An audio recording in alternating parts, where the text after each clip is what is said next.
My dear student, smart 89-এ সকলকেই জানাই স্বাগতম। আশা করি তোমরা সকলেই ভালো আছো এবং সুস্থ আছো। তোমরা প্রথমেই বুঝে গেছো ভিডিওর থাম্বনেল দেখে আজকে আমি কি বিষয় নিয়ে আলোচনা করতে চলেছি।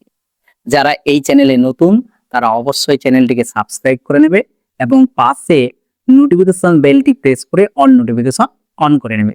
যখনই আমরা কোনো ভিডিও ছাড়বো সবার আগে সবার প্রথম তোমার কাছে পৌঁছে যাবে।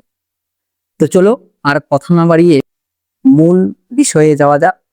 বাংলার সম্পূর্ণ সাজেশন নিয়ে আবারও আমি হাজির হয়েছি। পূর্ণমান 40 প্রথম পর্যায়ক্রমিক মূল্যায়নের তোমাদের সিলেবাস নিয়ে একটু আলোচনা করে নিই। সিলেবাসে আছে গল্প, জ্ঞানচক্ষু, কবিতা, অসুখী এক ছন, আই আরো বেঁধে বেঁধে থাকি এবং আফ্রিকা, প্রবন্ধ, হারিয়ে যাওয়া কালিকলম, ব্যাকরণ, কারক অকারক এবং অনুবাদ, 20 থেকে 1 থেকে 30 পাতা। এই তোমাদের সম্পূর্ণ সিলেবাস। যারা এতক্ষণ থেকে আমার ভিডিওটি দেখছো তারা অবশ্যই সাজেশনের আশায় বসে আছো। তো আমি বলবো তোমরা খাতা এবং কলম নিয়ে নাও, পারলে পাশে বই নিয়ে নাও। আমি যা যা প্রশ্নগুলো বলবো তোমরা ভিডিওটিকে পোস্ট করে লিখতে থাকো অথবা বইয়ে দাগিয়ে নাও। জ্ঞানচক্ষু থেকে প্রথম প্রশ্ন, নতুন মেসোকে দেখে জ্ঞানচক্ষু খুলে গেল তপনের। জ্ঞানচক্ষু কথাটির অর্থ কি? নতুন মেসোকে দেখে কিভাবে তপনের জ্ঞানচক্ষু খুলে গেল। দ্বিতীয় প্রশ্ন, রত্নের মূল্য জহুরির কাছে। রত্ন ও জহুরি বলতে কি বোঝানো হয়েছে? তাৎপর্য আলোচনা করো। পরবর্তী প্রশ্ন, তার চেয়ে দুঃখের কিছু নেই, তার থেকে অপমানের। তার বলতে কার কথা বলা হয়েছে? কোন বিষয় তার কাছে সবচেয়ে দুঃখের ও অপমানের? অথবা প্রশ্নটা এভাবেও আসতে পারে, তার চেয়ে দুঃখের কিছু নেই, তার থেকে অপমানের। প্রসঙ্গ উল্লেখ করে বক্তব্যটি ব্যাখ্যা করো। অথবা প্রশ্নটা এভাবেও আসতে পারে, তার চেয়ে দুঃখের কিছু নেই, তার থেকে অপমানের। কার সম্পর্কে এই উক্তি? তার দুঃখ ও অপমানের কারণ বিশ্লেষণ করো। এই ছিল তোমাদের জ্ঞানচক্ষু থেকে 5 মার্কের 3টি প্রশ্ন। এবার আমরা চলে যাব 3 মার্কের প্রশ্নে। 3 মার্কের এই কটা প্রশ্ন দেখতেই হচ্ছে। রত্নের মূল্য জহুরির কাছে, উক্তিটির অর্থ প্রসঙ্গ উল্লেখ করে ব্যাখ্যা করো। পরবর্তী প্রশ্ন, বিকেলে চায়ের টেবিলে উঠে কথাটা। বিকেলে চায়ের টেবিলে কোন প্রসঙ্গে আলোচনা হয়েছিল? 3 নম্বর প্রশ্ন, মাথার চুল খাড়া হয়ে উঠল। কার মাথার চুল কি কারণে খাড়া হয়ে উঠেছিল? জ্ঞানচক্ষু থেকে তোমরা মাত্র এই 6টি কোশ্চেন দেখে যাও। আশা রাখছি এই 6টি কোশ্চেনের মধ্যেই তোমাদের কমন পড়বে। চলে যাব কবিতা, অসুখী একজন। এখান থেকে তোমরা 5 মার্কে 2টো প্রশ্ন ভালো করে দেখে যাবে। সব চূর্ণ হয়ে গেল, জ্বলে গেল আগুনে। কবিতা অনুসরণে পরিস্থিতিটি বিবরণ দাও। খুব ইম্পর্টেন্ট। পরবর্তী প্রশ্ন, শিশুরা আর বাড়িরা খুন হলো, সে মেয়েটির মৃত্যু হলো না। কে এই মেয়ে, তার মৃত্যু হলো না, এ কথা বলার কারণ কি? শিশু ও বাড়িরা কি কারণে খুন হলো? এ 2টি প্রশ্ন দেখে যাও, তার মধ্যে তোমরা কমন পেয়ে যেতে পারো। 3 মার্কের এখান থেকে যে প্রশ্নগুলো তোমরা দেখবে, সব চূর্ণ হয়ে গেল, জ্বলে গেল আগুনে, কোন কোন জিনিসের কথা বলা হয়েছে, এর পরিণতির কারণ কি? পরবর্তী প্রশ্ন, তারা আর স্বপ্ন দেখতে পারলো না। তারা কারা, কেন স্বপ্ন দেখতে পারলো না? পরবর্তী, সে জানতো না আমি আর কখনো ফিরে আসবো না। সে কে? আমি আর কখনো ফিরে আসবো না বলার কারণ কি? এই ছিল তোমাদের অসুখী একজন থেকে মাত্র 5টি প্রশ্ন। এই 5টি প্রশ্ন তোমরা ভালোভাবে দেখে যাও। আশা রাখছি এখান থেকে তোমরা কমন পেয়ে যাও। কবিতা, আই আরো বেঁধে বেঁধে থাকে। এখান থেকে তোমরা 2টি বড় প্রশ্ন পড়ে যাও। প্রথম প্রশ্ন, আমরাও তবে এভাবে এই মুহূর্তে মরে যাব নাকি, এমনটা বলার কারণ কি? পরবর্তী, আই আরো বেঁধে বেঁধে থাকি, কাদের প্রতি কবি এই আবেদন?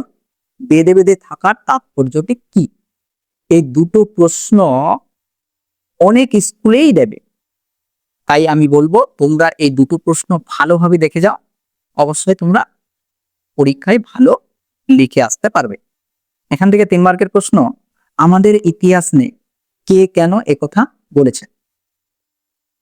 পরবর্তী প্রশ্ন, আমরা ভিখারি 12 মাস, আমরা বলতে কারা, ভিখারি শব্দ বলতে কবি কি বোঝাতে চেয়েছেন? এই ছিল তোমাদের আই আরো বেঁধে বেঁধে থাকি কবিতা থেকে মাত্র 4টি প্রশ্ন।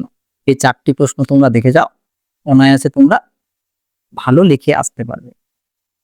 পরবর্তী কবিতা আফ্রিকা, এখান থেকে তোমরা 5 মার্কের দুটো কোশ্চেন ভালোভাবে দেখে যাও। প্রথম প্রশ্ন, সেই হোক তোমার সভ্যতার শেষ পুণ্যবাণী, শেষ পুণ্যবাণীটি কি, কবি এমন বলার কারণটি কি? পরবর্তী প্রশ্ন, হাই ছায়াবিত্তা, ছায়াবিত্তা বলার কারণ কি, তার সম্পর্কে কবি কি বলেছেন সংক্ষেপে লেখো। এই দুটো প্রশ্ন এখান থেকে 5 মার্কের তোমরা দেখে যাও। 3 মার্কের এখান থেকে দেখবে, এলো মানুষ ধরার দল, মানুষ ধরার দল কোথা থেকে এলো, তাদের মানুষ ধরার দল বলার কারণ কি? পরবর্তী প্রশ্ন, এসো যুগান্তের কবি, যুগান্তের কবিকে কেন আহ্বান করা হয়েছে? পরবর্তী প্রশ্ন, দাঁড়াও ওই মানহারা মানবীর দ্বারে, মানহানা মানবীর পরিচয় দাও, কবি কাকে তার দ্বারে এসে দাঁড়ানোর আহ্বান জানিয়েছে? এই প্রশ্নগুলো তোমরা দেখে যাও, অনায়াসে তোমরা পারবে। তোমরা অনেকেই ভাবছো স্যার এই কটা পড়ে গেলেই আমরা সব কমন পেয়ে যাব। আমি বলবো না, তোমাদেরকে আমি এর আগেও ভিডিওতে বলেছি, তোমাদের স্কুলের স্যার যেগুলো বেশি গুরুত্ব দিয়ে পড়িয়েছে সেগুলো তোমরা বেশি বেশি করে দেখে যাবে। আমি যে আজকে সাজেশনটা পড়ছি, তোমাদের স্কুল কি তাই করিয়েছে, এই প্রশ্নগুলোই করিয়েছে?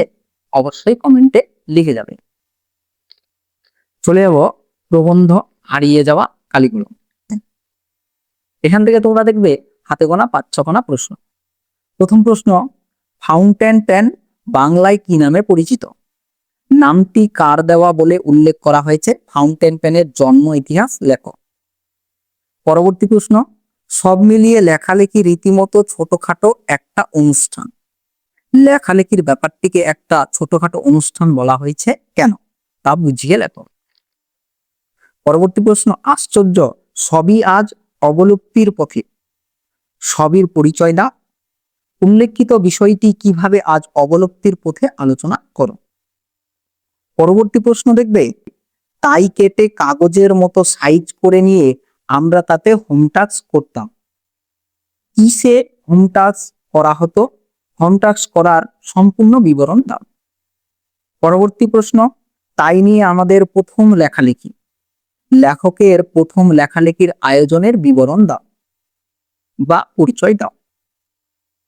শেষ প্রশ্ন, আমার মনে পড়ে প্রথম ফাউন্টেন কেনার কথা, বক্তা কোথায় ফাউন্টেন কিনতে গিয়েছিল, তার ফাউন্টেন কেনার ঘটনাটি আলোচনা করো। এই ছিল তোমাদের প্রবন্ধ হারিয়ে যাওয়া কালিকলম থেকে কটা কোশ্চেন, এগুলো ভালো করে তোমরা দেখে যাবে। আজকের এই আলোচনা তোমাদেরকে কেমন লাগছে অবশ্যই কমেন্টে লিখে জানাবে। ভালো লাগলে অবশ্যই একটি লাইক করবে এবং তোমাদের বন্ধুদেরকে শেয়ার করবে। চলে যাব তোমাদের উপন্যাস কোনি থেকে। এখান থেকে তোমাদের প্রশ্নপত্রে দুটো প্রশ্ন দেবে, তা থেকে একটি প্রশ্ন করতে হবে, মান 5।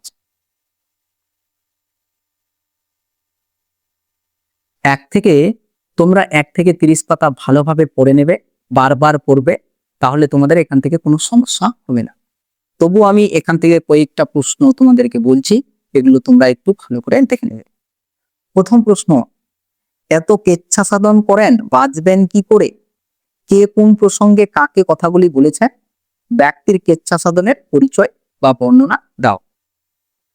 এই কোশ্চিনটাই অন্যভাবে আসতে পারে, খাবায় আমার লোভ নেই ডাইটিং করি, বক্তাকে তার ডাইটিং এর পরিচয় দাও। অথবা কোশ্চিনটা এইভাবে দিতে পারে, বৃষ্টিচরণের খাদ্যাভ্যাসের পরিচয় দাও। পরবর্তী কোশ্চেন এখান থেকে যেটা রেডি করবে, তোমাদের উপন্যাসের প্রথম লাইন তোমরা দেখবে, এই লাইনটাই পাবে, বারুণী কি, বারুণী উপলক্ষে গঙ্গার তীরে যে দৃশ্য কোন উপন্যাসে ফুটে উঠেছে তা আলোচনা করো। পরবর্তী প্রশ্ন, বিষ্ণুধরের বিরক্তির কারণ, হাত পণ্য দূরে একটা লোক, বিষ্ণুধরের সংক্ষিপ্ত পরিচয় দাও, তার বিরক্তির কারণ উল্লেখ করো। এই ছিল তোমাদের আজকের বাংলার সাজেশন। তোমাদের মনে একটা প্রশ্ন যাচ্ছে, স্যার আপনি তো বললেন সম্পূর্ণ বাংলার সাজেশনটা দিবেন, তাহলে আমাদের শর্ট প্রশ্ন দিলেন না, ব্যাকরণ থেকে কোনো প্রশ্নই বললেন না, অনুবাদ বললেন না। দেখো তোমাদেরকে আমি একটাই কথা বলবো, শর্টের কোনো সাজেশন হয় না, এবং অনুবাদও কোনো সাজেশনের মধ্যে পড়ে না। তবু তোমরা যদি চাও আমাকে কমেন্টে অবশ্যই লেখো, আমি তোমাদের জন্য কয়েকটা অনুবাদ নিয়ে আসব, যেগুলোর মধ্যে তোমরা পড়লে অনায়াসে কমন পেয়ে যেতে পারো। তারপরেও আমি বলবো তোমাদের স্কুলের শিক্ষক যেই অনুবাদগুলো পড়িয়েছে প্র্যাকটিস, সেগুলো তোমরা একটু বেশি করে দেখো, ওর মধ্যে থেকেই তোমরা কমন পেয়ে যাবে। আজকে এইটুকুই, এর পরবর্তীতে কোন ভিডিও নিয়ে আসবো অবশ্যই তোমরা কমেন্টে জানাও। এতক্ষণ ভিডিওটি ওয়াচ করার জন্য তোমাদেরকে সবাইকে অসংখ্য অসংখ্য ধন্যবাদ। সবাই ভালো থেকো, সুস্থ থেকো।